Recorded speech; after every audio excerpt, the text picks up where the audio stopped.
आज वेक्टर का बहुत ही इम्पोर्टेंट लेसन बताने जा रहे हैं। वेक्टर जिसको बोलते हैं cross product of two vector, vector और cross product of two vector. Clear? इसके पहले वीडियो में डॉट प्रोडक्ट तक क्लियर कर चुके हैं, जिसमें क्वेश्चन भी पूरा क्लियर किए हैं।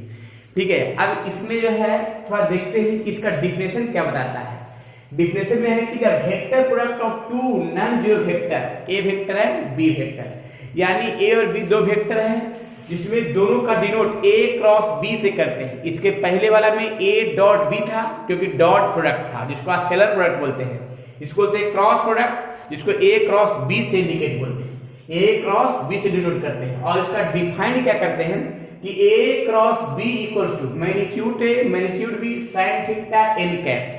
अब यहाँ पे थीटा क्या है और एन कैप क्या है इसके बारे में, तो where theta is the angle between A and B, यानी थीटा जो है ए और बी के बीच का है, वो भी होगा जो 0 से कितना होगा 180 के बीच का टर्म का होगा, 0 से 180 तक होगा या उसके बीच का होगा। जो मैंने यहाँ पे थीटा का टर्म इंडिकेट कर दिया है, ये बहुत इंपॉर्टेंट चीज है, ये ऑब्जेक्टिव में भी क्लियर कर सकता है। ठीक है, आ सकता है।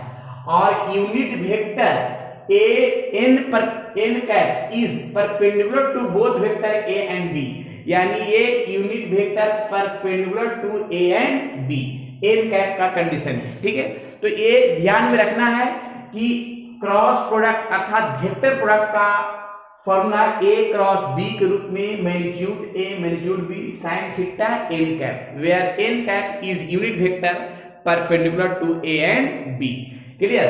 अब इसमें कुछ नोटेड पॉइंट है जो हम क्रॉस प्रोडक्ट के आगे बढ़ेंगे, जिसमें मैंने आपको बता भी दिया फिगर के अनुसार, ये परपेंडिकुलर टर्म है जो ए और बी का टर्म का एंगल है। क्लियर है? अब आगे इसका बढ़ते हैं, इसका नोटेड पॉइंट की ओर देखिए। नोटेड पॉइंट फर्स्ट मैंने क्या लिखा है, ए क्रॉस बी और बी क्रॉस ए दोनों कभी बराबर नहीं होता है, ये दोनों कभी क्रॉस प्रोडक्ट में इक्वल नहीं होता है। इसके पहले मैंने डॉट प्रोडक्ट बताया था। ठीक है, तो ए डॉट बी और बी डॉट ए दोनों इक्वल होता है, लेकिन क्रॉस प्रोडक्ट में ए क्रॉस बी और बी क्रॉस ए दोनों इक्वल नहीं होता है। इक्वल कब होता है जरा देखिएगा, इक्वल हुआ कि ए क्रॉस बी और बी क्रॉस ए इक्वल तभी होता है जब आगे क्या लगेगा माइनस लग जाएगा, यानी a cross b minus b cross a. तो क्रॉस प्रोडक्ट में अगर माइनस आगे लगाएंगे तब दोनों क्या हो जाएगा इक्वल हो जाएगा। ये होगा noted point first. Clear? Noted point second की ओर चलते हैं जरा। देखिए सेकंड पॉइंट में क्या है कि a is parallel to b, a is parallel to b, तो लिख सकते हैं क्या कि जब पैरेलल रहेगा तो ए क्रॉस बी इक्वल्स टू 0 होता है, यानी क्रॉस प्रोडक्ट में जब एक दूसरे का जब पैरेलल होगा तो क्रॉस प्रोडक्ट में ए क्रॉस बी क्या होता है 0। इसके पहले स्केलर प्रोडक्ट में क्या था कि a is perpendicular to b, तो ए डॉट बी बराबर 0, यानी डॉट प्रोडक्ट अर्थात स्केलर प्रोडक्ट में परपेंडिकुलर होता है लेकिन क्रॉस प्रोडक्ट में पैरेलल होता है। तो ध्यान रखना है कि a is parallel to b तो ए क्रॉस बी बराबर 0, और जब ए इज परपेंडिकुलर टू बी जब स्केलर प्रोडक्ट में रहेगा तो ए डॉट बी बराबर 0 होता है, उसमें परपेंडिकुलर होता है और इसमें पैरेलल होता है। क्लियर? और एक है थर्ड में है क्या कि अगर किसी भी वेक्टर के साथ, किसी भी स्केलर वेक्टर के साथ अगर टर्म क्या रहे 0 रहे, कोई टर्म को 0 से हम मल्टीप्लाई करते हैं तो उसका वैल्यू क्या आता है 0 आता है।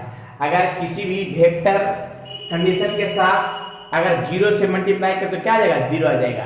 अगर b से भी हम 0 वेक्टर से मल्टीप्लाई करेंगे तो क्या आ जाएगा 0 वेक्टर आ जाएगा। क्लियर? तो इस तरह से हम नोटेड पॉइंट का टर्म सेट कर सकते हैं। Next noted point number 4। हाँ देखिए नोटेड पॉइंट नंबर 4 में क्या लिखा है कि the vector product of any vector with itself is 0, यानी ये स्टेटमेंट क्या है कि कोई भी वेक्टर और अपने आप वेक्टर से मल्टीप्लाई करेंगे क्या आएगा 0 आ जाएगा। जैसे अगर मान लिया हम करते हैं ए क्रॉस ए करते हैं तो ये क्या आ जाएगा 0 आ जाएगा। इसी प्रकार से b क्रॉस बी करेंगे तो क्या जाएगा, 0 आ जाएगा। यानी सेम वाला के साथ अगर हम प्रोडक्ट करते हैं तो क्रॉस क्या आ जाएगा, 0 आ जाएगा। और भी हम कर सकते हैं क्या, सी क्रॉस सी करते हैं तो भी क्या आएगा, 0 आएगा। सेम वेक्टर का प्रोडक्ट क्रॉस प्रोडक्ट 0 होता है। क्लियर। नेक्स्ट, हाँ अब देखिएगा vector product of unit vector I J and के। अब इसका हम कैसे करते जरा देखिएगा। सबसे पहले तो हम बताना एक चीज चाह रहे हैं कि आई क्रॉस जे, क्रॉस प्रोडक्ट में आई क्रॉस जे इक्वल्स टू के होता है। क्लियर है।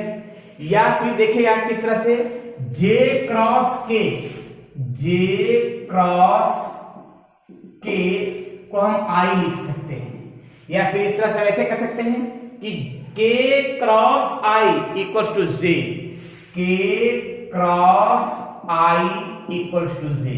यानी इस पे जब कंफर्म है याद करने का बेहतरीन तरीका कि यहाँ पे जो एंटी क्लॉक है तो पॉजिटिव होता है, तो आई क्रॉस जे इक्वल्स टू के मैंने लिख दिया है, जे क्रॉस के इक्वल्स टू आई ये भी बता दिया है। या फिर यहाँ पे क्या, के क्रॉस आई को क्या कर दिया, जे कर दिया है। ये हो गया क्रॉस प्रोडक्ट का कंपोनेंट का कंडीशन। अब इसमें अगर हम बोला जाए कि क्लॉकवाइज करें, यानी आई क्रॉस ऐसे, आई क्रॉस के इक्वल्स टू माइनस जे हो जाएगा। अगर आई क्रॉस के इक्वल बोलेंगे तो माइनस जे हो जाएगा। या फिर के क्रॉस जे बोलते हैं तो हो जाएगा क्या, माइनस आई। या फिर जे क्रॉस आई अगर करते हैं, जे क्रॉस आई तो माइनस के। यानी क्लॉकवाइज में निगेटिव और एंटी क्लॉकवाइज में पॉजिटिव। इसमें एक चीज और ध्यान रखना है कि सेम कंडीशन 0 हो जाएगा। जैसे पूछेंगे कि आई क्रॉस आई ये भी 0 हो जाएगा, जे क्रॉस जे भी 0 हो जाएगा, और के क्रॉस के भी क्या हो जाएगा, 0 हो जाएगा।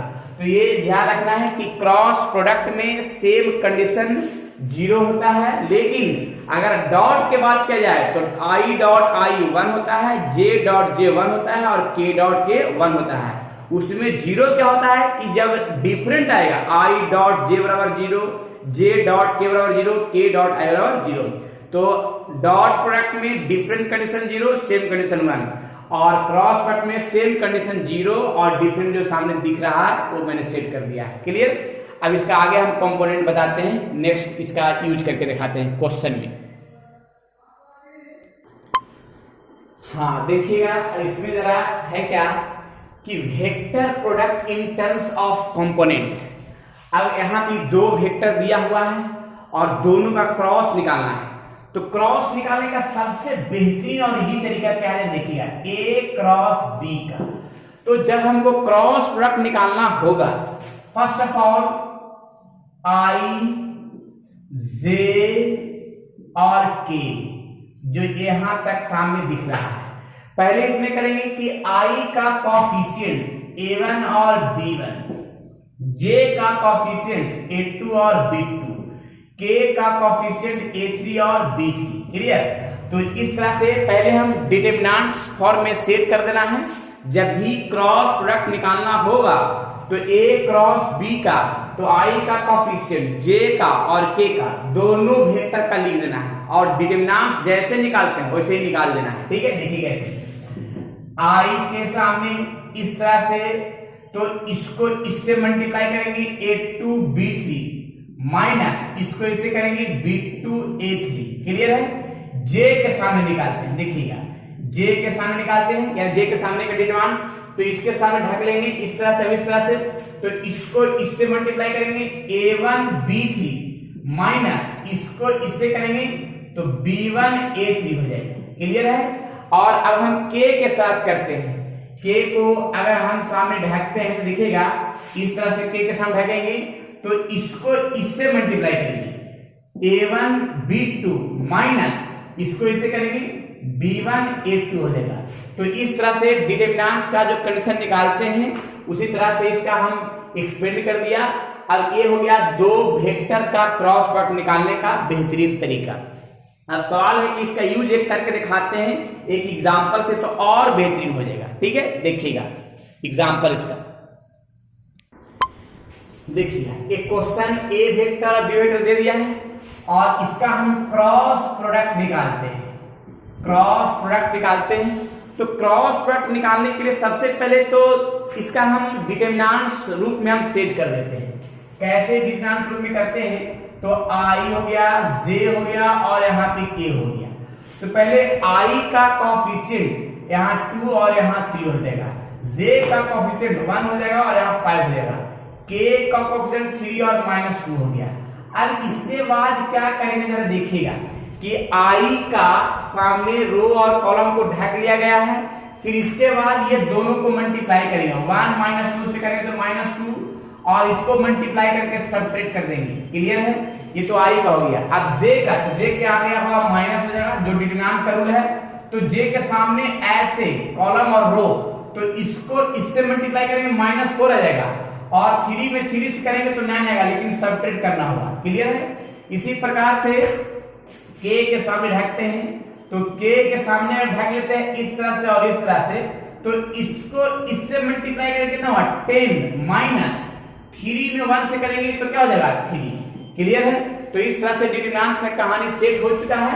अब यहाँ पे दोनों का सोल्व करते हैं तो -17 आई लिख सकते हैं और ये दोनों का टर्म हम सेट करते हैं तो आ जाएगा ना, यहाँ पे आएगा -13, तो माइनस करेगा प्लस 13 अब यहाँ पे आएगा 7k। क्लियर, तो ये हो गया क्या, A क्रॉस B निकालने का बेहतरीन तरीका।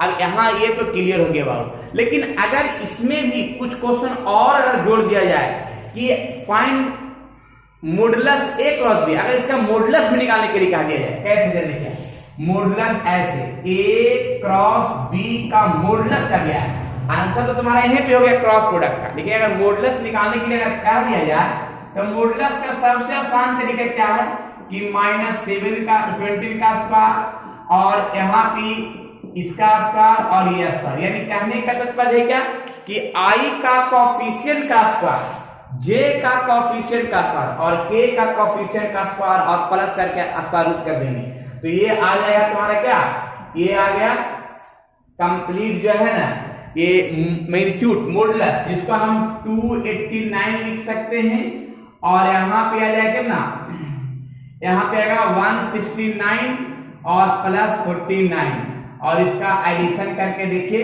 इसका एडिशन जब करते हैं तो कितना आ जाता है देखते हैं। देखिए इसका जो एडिशन है ये आ जाएगा 507, तो ये आ गया दोनों का यहाँ पे क्रॉस प्रोडक्ट का मैग्नीट्यूड निकालने का बेहतरीन तरीका जो सामने दिख रहा है। क्लियर, हाँ, तो इस तरह से हम जो है ना क्रॉस प्रोडक्ट का मैग्नीट्यूड निकाल सकते हैं।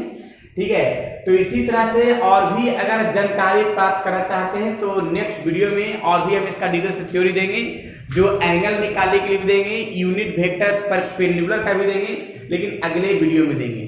जब तक के लिए जितना है उसको पढ़ लीजिए अच्छा से और इस पर क्वेश्चन ही बना लीजिएगा। ठीक है, और अगर कोई विद्यार्थी मेरा ऑनलाइन क्लासेस करना चाहते हैं तो विद्यार्थी ऑनलाइन क्लास कर सकते हैं, डिस्क्रिप्शन में नंबर दिया हुआ है, उससे कांटेक्ट कीजिए और ऑनलाइन प्रत्येक टॉपिक प्रत्येक लेसन का डिटेल जानकारी प्राप्त कीजिए, ताकि जिससे कोई कंपटीशन में अच्छा काम आ सके। क्लियर, चलिए ठीक है, विशेष जानकारी अगले क्लास।